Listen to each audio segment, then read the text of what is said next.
тапсырмасын сұрайын сіздерден. Үйге тапсырмасы бізді білесіздер, газбен дәнекерлеу жұмыстарының жұмыс орнын ұйымдастыру, жабдықтармен танысу керек. Қазір сол бойынша сұрақтар қоямын, сұраққа жауап бересіздер. Жәке дәнекерлеу жұмысы орны неше топқа бөлінеді? Тұрады? Екі топқа бөлінеді, тұрақты және жылжымалы, да? Ол бала тұрақты жылжымалы деп. Не үшін айтамыз? Тұрақты жылжымалы деп. Тұрақты дегеніміз тұрып бір кабинаның ішінде жұмыс атқарылып, пісіру жұмысын атқарылады, соны біз тұрақты дейміз. Ал келесі бөлмеден келесі бөлмеге жүріп, астындағы өзінің жаңағы ролигі болады ғой, ролигімен тасып жүріп, пісіру арқылы немізді біз жылжымалы деп айтамыз. Пісіру балындарын қандай жерде сақтайды, түстері қандай болады? Пісіру балындарын. Иә, ашық алаңда, бірақ жабық күйде сақталады. Түстері қандай болады? Кислород пропандардың білесіздер. Көк, пропан, қызыл, әдейі сондай түске бояуы болады. Оны түкшелерде сол түске бояуы болады. Газбен дәнекерлеу жұмыс орнын оны қалай дайындаймыз? Газбен дәнекерлеу жұмыс орнын алдымен қалай дайындаймыз? Не болу керек? Ең бірінші қауіпсіздік шаралары болады. Сағынып тұрауыз айтамын. Ғимаратыңыз қандай болады? Ғимаратта жақсы жерлердің ғимарасы асық жерде. Ашық жерлерде. Не болмаса ғимараттың ішінде жасайтын болсақ, ауасы желдетілген жерде болу керек. Сосын тағы жаттардың алшақ болу керек. Жаңғыштықтардан, қағаз, ағаш бұйымдардан да. Ал газ кесіп жатқанда өзіміз жұмыс орнымызды немен сақтандырамыз, немен қандай болу керек?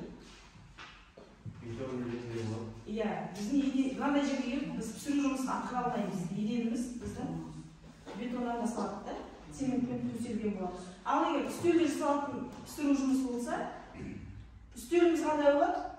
Темірден болаттан жасалған металл столдың үстінде жасалады. Түсінікті ғой? Кесу, айырмашылық түсіндіру, металлдарды газбен оттегі кесуге қауіпсіздік техникасының негізгі ережелерін түсіндіру, оттегі баллондармен, кескіш жабдықтармен жұмыс істеу реттілігін меңгеру. Мына жерде балалар сіздер мына жерде не көріп тұрсыздар? Дәнекерлеуде бұрын не жұмысы атқарылады бұл жерде? Кесу жұмысы атқарылады. Мына жерде металлдарды кесіп жатыр, мына жерде биттік кесіп жатыр. Биттік кесіп жатыр дегеніміз осы. Кесіп тастамайды, үстіндегі биттік кесу арқылы тегістейді.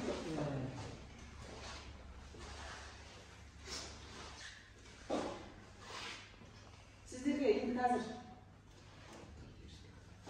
сурет бойынша мағлұмат беріп жатырмын, бірақ бейнетаспа арқылы да көргеніңіз абзал.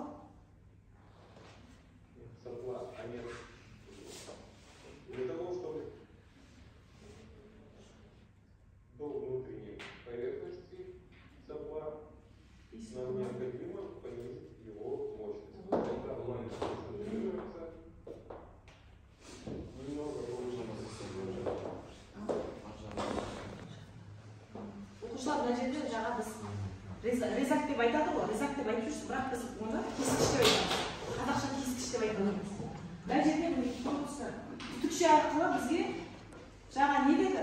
Оттегі кислород берілді, одан пропан газ берілді. Бұл жерде неправильно деп тұр, дұрыс емес жалынды бізге жаңа айтып өтті. Ол қандай болды жаңа? Шашыраңқы болды. Біз шашыраңқы жалынмен металды кесе аламыз ба? Шашырақ тұрса. Біз кесе алмаймыз. Сол үшін өзі қысымы арқылы реттеп алады. Ол реттеу үшін өзі көрсетіп сізге вентиль арқылы қысымын бірінші жасап алады. Бұл жерде сіздерге жалын айтып тұр. Жалын үшке бөлінеді деп тұр. Дұрыс емес. Кесуге арналған жалын деп. Сосын қалыпты жалынды көрсетіп тұр сіздерге. Қазір мына шашырап тұрғанын айтып тұр. Бұл кесуге жарамайды. Қазір өзінің оттегін қосып реттеп алады, өзі көрсетеді. Ол тығыз жалын дейтін тығыз болады. Мынандай шашырап кетіп тұрмайды. А пропан болса ол кәдімгі шашырап тұрады. Ол біз не затқа пайдаланамыз? Оны кәдімгі үйдегі ас үйдегі газдерді пайдаланамыз. Оны кесуге пайдалана алмаймыз. Пропанға оттегін қосу арқылы өзінің қысымының тығыздығымен кесу жұмысын атқарамыз.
звонок, то количество горючего газа, участвующего в горении, не такое уж большое.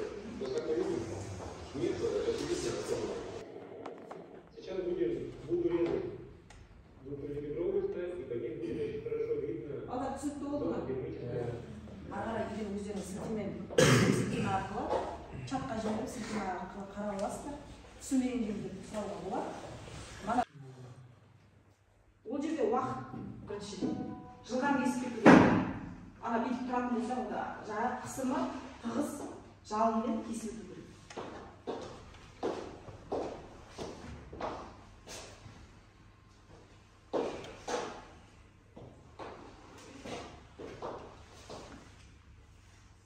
Балалар дәптеріңізді аша қояйық. Металларды газды оттегі кесу үшін оттегі ацетилин табиғи және қажетті форманы қалыптастырып, жалындауға мүмкіндік береді. Арнайы кескіштер қолданамызды қыздырып аламыз, дайын болғаннан кейін кесеміз. Оның жұмыстың механизмі қысыммен берілетін оттегі кесу ағымен балқытылған металлды үрлеу болып табылады. Металл жанғыш газдың пропан немесе ацетилин және оттегі қоспасынан жалынмен ериді. Содан кейін қыздырылған металл оттегі кесу ағымымен кесіледі. Пропан немесе ацетилин редукторының ашық екенін тексеріп, оттегінің берілуін реттеу, беру бақылауын баяу манометрде жұмыс істеу үшін қажетті қысым пайда болғанша бұрайды. Алау оттегі клапанын ашып, шлангадан ауаны шығарып іске қосады. Қазір біз сіздерге көзбен көрсетемін. Жас қосында айтамын.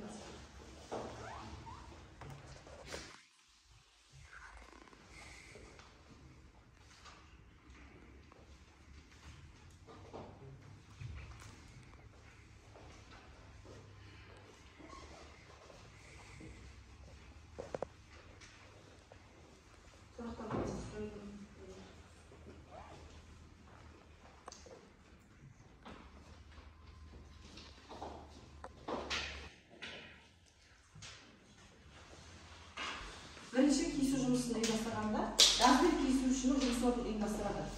Еңбектің өнімділігін арттыруға жұмыс орнын дұрыс ұйымдастырып, құрал жабдықтарын дайындайды. Бірінші жұмыстарыңызды бастамасы бұрын қастарына құрал жабдықтарын дайындап қоясыздар. Уақыттың несіне байланысты, уақыт өтіп кетпеуіне байланысты. Қастарынан табылу керек. Әртүрлі жағдай болады, сол кезде сіздердің қастарынан табылу керек. Газбен оттекті кесу кезінде қауіпсіздік ережелерін нұсқау. Техника қауіпсіздік ережелерін сақтамау салдарынан тек кесушінің өзіне емес, сонымен қатар оның айналасындағы адамдарға да зиян тигізу жағдайын алдын алу керек. Оттекті баллондармен және бәсеңдеткіштермен жұмыс істеу ережелерін және еріктілігін ұстану, майлардың оттегімен қосылуына көңіл бөлу керек. Жаза беріңдер, бана жерден жалғастырып оқушылар жаза беріңдер. Кесу жұмысын орындағанда металдан ұшқындар көп шығаршылауы мүмкін. Сондықтан металдың қасында қағаз, ағаш, май шүберек тұрмауын ескеріп, от шықпауын алдын алу. Ол дегеніміз күйіп қалу, жану қаупін туғызады. Біз әр сабақта да айтамыз қауіпсіздік ережелерін. Бірінші айналарыңызды қарап, қауіпсіздік шараларын алдын алуымыз керек. Жалын бұрандасы арқылы реттеп іске кіріседі. Бәрі дайын болғаннан кейін кескіштің бұрандасын реттеп алады. Оттекті кескіш бір түтіктен түседі. Бір түтік деп айтқанымыз міне. Кескіш оттегіні жібергенде кесу процесінде жалын газ қоспасынан қосылады. Міне айтқандай іш құрылысын көрсетіп тұр. Ішкі жағында қосылу арқылы қандай түске енді түтікше арқылы оттегі керек қысымды винтельді бұрау арқылы жалынды үдетіп көбейтеміз. Міне жаңа айтқандай сіздің винтеліңіз арқылы өзіміздің керекті қысымымызды алып аламыз. Кесуді көрсеткен кезде бір қалыпты жылдамдықпен үрлеу арқылы кесу керек. Балдар, үрлеуді білесіздер ғой? Үрлеу. Сіздер дәнекерлеу деңіздерде кесуде үрлеу не үшін? Ол да біздің кесу жұмысын атқарады. Үрлеу арқылы кесеміз. Қатты кесіп кетеді, үрлесеміз. Қазір көрсетіп атқанымыз мынау. Мынау жаңа винтеліміз, мынау түтікше арқылы кислород пен пропанның жүретін жері. Бұл жерде мінекей бүйтіп қозғап тұрғанда кесілмей қалуы мүмкін. Металл әртүрлі болады ғой. Қалың болады, қоспасы көп. Жаңа металдардың тығыздығына байланысты. Сол кезде балалар міне үрлеп жібереміз. Үрлегенде ол морт кесіледі. Тіпті мына үрлеуді тоқтатпай үрлеп жіберсеңіз, ол тез кеседі. Мына үрлеу деп міне осыны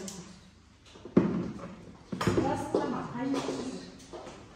Үрлеу арқылы кесіледі.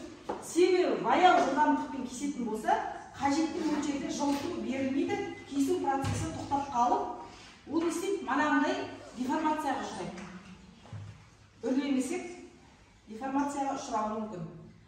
Оттегінің тазалығы төмен болуы кесу сапасының өнімділігін азайтып, оттегіміздің өзінде біздің құрамы таза болу керек. Металл шығынын көбейтуге әрекет соқтырады. Кесу үшін 99%-дан жоғары таза оттегі пайдаланамыз. Жастық бар. Жастық бар? Сосын мына жерде біздің металлды газбен кесу кезінде қауіпсіздік шаралары. Оны жақсы білесіздер. Шеберханаға барғанда не істейміз? Бірінші өзімізді арнайы киімімізді киіп, журналға қол қойып, өзіміздің жаңағы қауіпсіздік ережелерімен танысып, іске кірісеміз. Солай ма? Мынау біздің түсірілген жұмысқа арналған, мынау отқа төзімді, мынау біздің көзімізге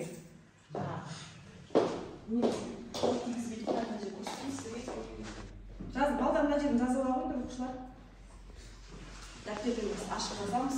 Металлды газбен кесу кезінде қауіпсіздік шаралары. Металлды газбен кесу кезінде қауіпсіздік шаралары манағы айтқандай. Ауада немесе желдету жүйесі бар орында, аулада немесе бетонды еденде жұмыс жүргізілу керек. Бетонды еденде немесе жерде деген сөз ғой. Жерде жаңа кесу жұмыстарын атқару болады. Содан кейін көріп тұр ғой балдар терден. Көріп тұрмасайықтар. 5 метр радиустағы еденді тез жанатын заттардан тазарту керек. Өздеріңізден алшақ ұстап, жан-жағыңызды, жұмыс орныңызды әуелі тазартып аласыздар. Шүберек қағаз жапырақтардан немесе өсімдіктерден далада жүрсеңдер. Дайындама ыңғайлы биіктегі, өздеріне ыңғайлы, белдерінде ауыртпайтын, ыңғайлы өздеріне орындық жаңағы стол. Дайындама ыңғайлы биіктікте металл үстелге жақсы орналастырылған, еденде үстелде жанушылықтар түсіп кетпеуі керек. Не? Орын неде тұрғанда да, үстелде тұрған кезде де қастарында жанушылықтар болмау керек, ол металлдан болу керек. Жұмысқа кіріспес бұрын жазатсыздар ма? Қолыңызда екендігіне көз жеткізіңіз. Не болу керек қолдарыңызда? Қорғаныс құралдары болу керек. Былғары қолғап көзімді мықты аяқ киім, жаңа айтқанда мінекей мықты аяқ киім, отқа төзімді киім. Оның ішінде синтетика, жаңа жыртылған жиектер, бұрқылдақтар киюге болмайды. Құралдар, білесіңдер, арнайы қарындаштар, сызғыштар. Егер жұмыс цилиндрді немесе оттықтарды дұрыс пайдаланбай салдарынан қоспа жарылып, жұмысшыға үлкен зиян келуі ықтимал. Ең қауіптісі оттегімен толтырылған цилиндрдердің жарылуы. Болуы мүмкін ғой жұмысты әртүрлі жағдай. Үрлеу рычагымен қалдық газдарды сыртқа үрлеп, шлангыны ауадан босатамыз. Бірінші біз жаңағы кескішімізді аларда шлангыны ауаны бірінші ауаны шығарып алып, қысыммен жалынға дайындаймыз. Көрінетін және инфрақызыл сәуле ұшқындар, шлактардың шашырауы көзге теріс әсер етеді. Егер сіз көзілдірік қолданбасаңыз, біраз уақытқа дейін көру қабілетінің жоғалуы мүмкін. Міндетті түрде көзілдірік кигеніңіз абзал. Көзілдіріксіз ешқандай жұмыс атқаратын көрмейсіздер ғой? Көргенде жұмысшылар, үйдегі ағалардың жұмысы бастағанда әртүрлі өзінің көзілдірігі бар, немесе андай ипкерде жақсы бар. Жазғандық па? Түсіндіңдер ма бүгінгі тақырыпқа? Түсіндік. Сонда түсінсеңіздер, оқушылар, қазір мен сіздерге ойын ойнатайын. Мына жерде бүгінгі сабағымыздың мәтіні бойынша сақ тұрған тақырыбымызға мына мәтініміз үйлесу керек. Үйлескенде сіздер осыны алып, сол дәл сол мәтінге сәйкестендіруіңіз керек. Кім шығады? Ақтөре, қасым? Келі. Екінші қатарда кім шығады? Айна. Шығады. мына жерде астына қарап ойланып. Көрдіңіз ме? Так, оттекті кесу кезінде металда қызыл қоспасы. Кесу процесінің режимдері дейді. Қысым, қысым деп келеді. Оттекті кесу кезінде металды қызыл қоспасы ацетилен сутегі. Ана көкті астына қойды. Жоқ. Сол суан кетеді. Екінші кетеді. Соны бірінші тұрған. Дұрыс емес ацетилен кетеді. Ацетилен.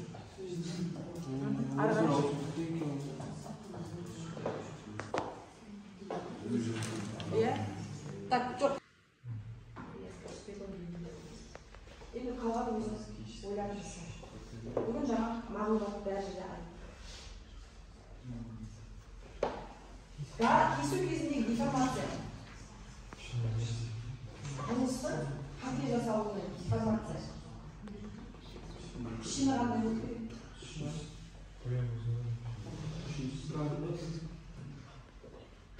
Кесуде жоқ, жасылда. Кесу кезіндегі деформация не болады? Пішіні өзгеріп, көлемі өзгермей ма?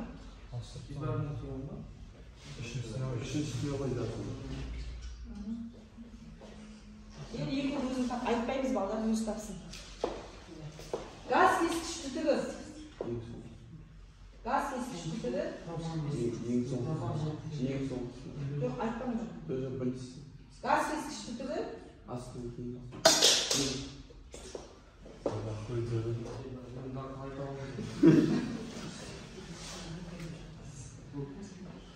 Астын баса ғой.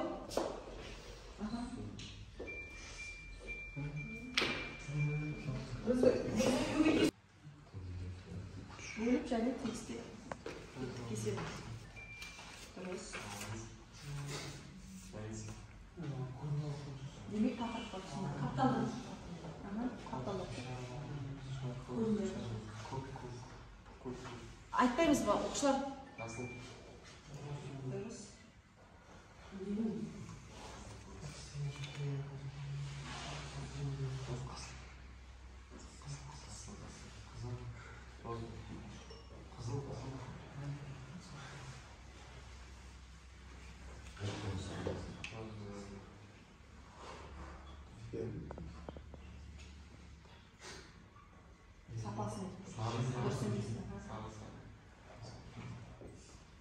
Пішінмен көлем өзгереді.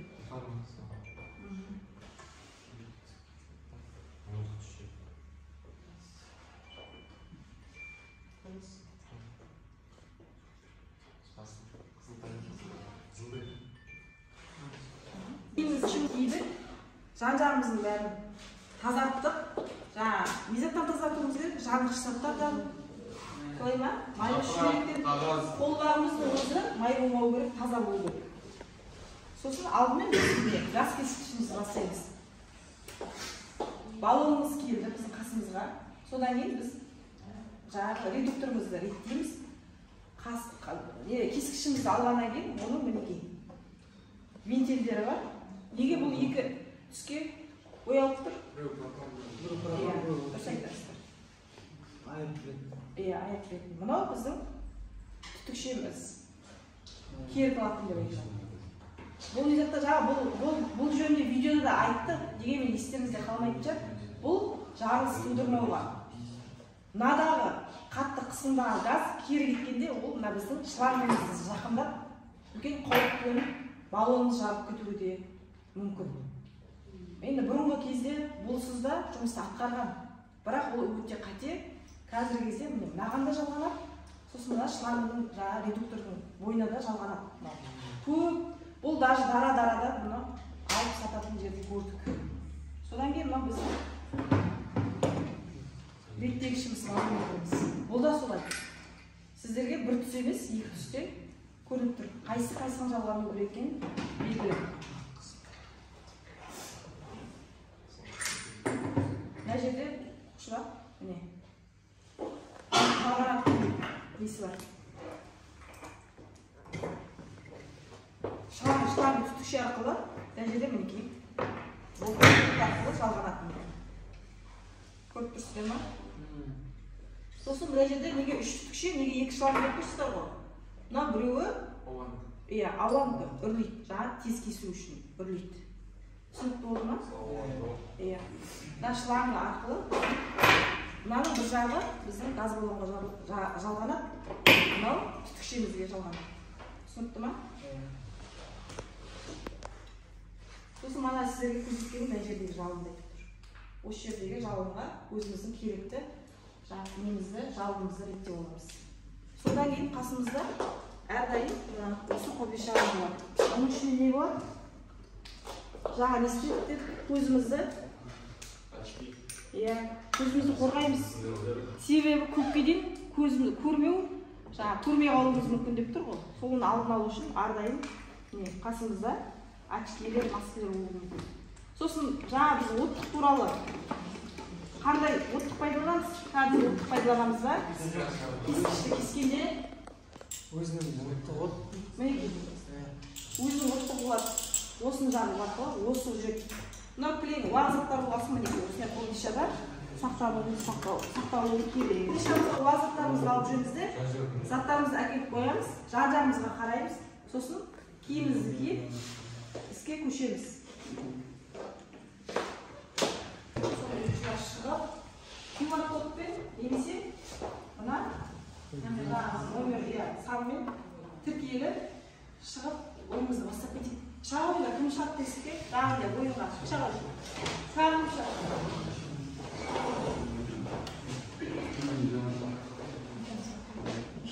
Көз деген біздің телефон ұстап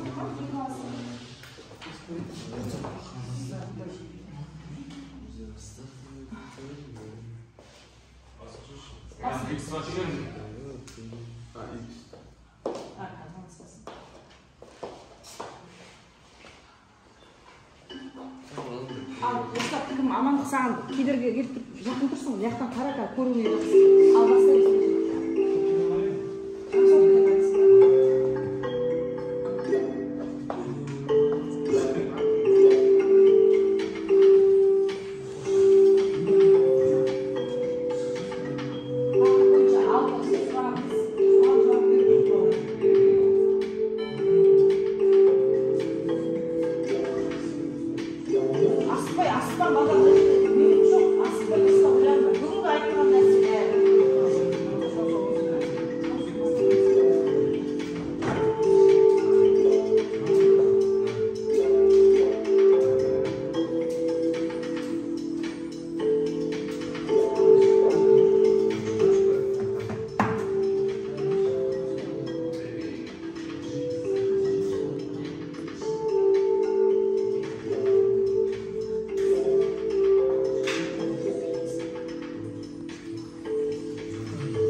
Топпен бағалайды. Сендердің қалай қаншалықты түсінгендеріңді осы арқылы білемін. Онымен жаңа бұны реттілікте айтып бар ғой.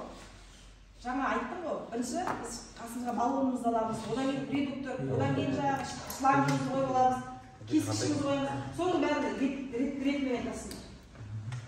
Ең бірінші, бәріміз отырып орындарын айтсаңыздар болады.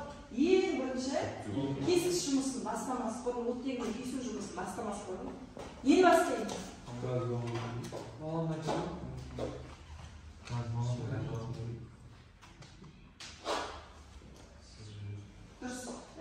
Тазалауға келеміз ба? Қалай азайтып болады? Кішірек. Одан Екінші не қалады? Түтікші, резинг түтікші деп шлангын айтты.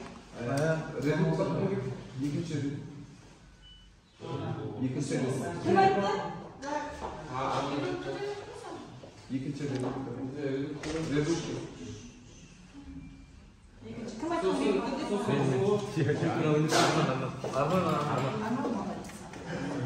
Бірінші кім айтты?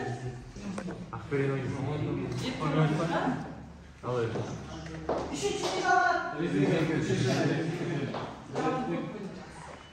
Төртінші, шлангыдан кейін не жалған? Кері клапан. Кері клапан деп жатамыз. Айтып стоп. Көзге қатып көрсек. Міне. Кері клапан. Ол неден сақтайды? Алып салынады. Содан кейін балдар.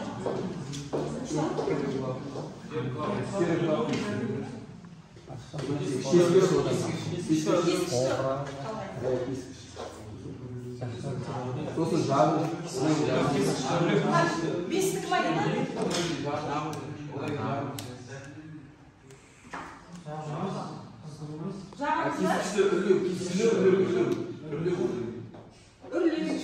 Үрлеу? Ауа шығармаламыз айтты. Қабық ауа шығармаламыз. Кім айтты үрлеуді?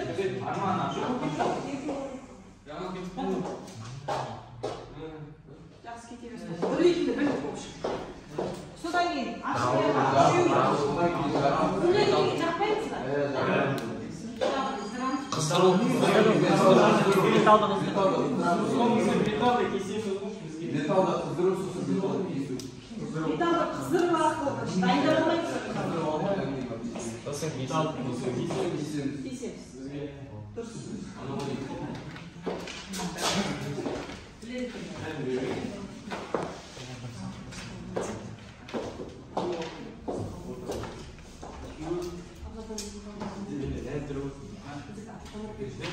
Алдағы суымен тақырып түсіріп қаламыз.